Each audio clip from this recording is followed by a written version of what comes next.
I chose also to celebrate some of Milwaukee's famous athletes, and they're all champions. And so I celebrated these three individuals because of their excellence and what they brought to the field or to the court. But I chose them for a much deeper reason. They are, I want viewers and people who learn about these individuals or don't know their whole story to dig deeper. And I want people, for instance, to know that Hank Aaron obviously is the home run king. And when the Milwaukee Braves became the Atlanta Braves, his home runs kept on going up and up. And it should have been a moment of national celebration when he was about ready to break probably the most sacred record in all of sports, and that was the home run record, and breaking Babe Ruth's record.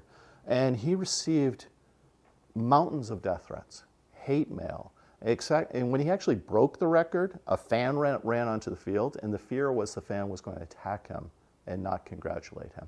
And throughout it all, Hank Aaron was always just so dignified in his ability, what he stood for. He was always dignified in speaking out against racism in sports, how African Americans weren't being promoted to being managers and general managers. And so we celebrate Hank Aaron in this community. And I chose the print with Giannis and Kareem for very similar reasons, that their excellence on the court is obvious. They're some of the greatest people who have ever played the sport. But when you dig deeper into their stories are phenomenal. And they're very different. But Kareem was a star from high school.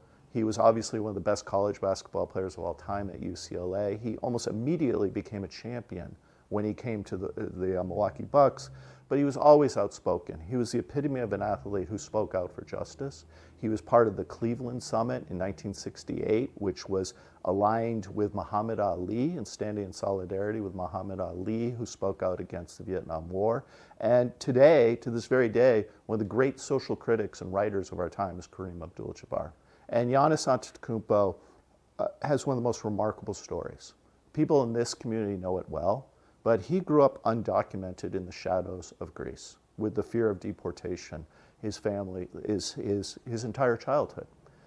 He was essentially playing in the equivalent of a YMCA rec league when scouts said this person might be really good at basketball. And he showed up in Milwaukee at age 18 with no one really knowing, was this person going to be a potential star or would this person be in the league for a year or two?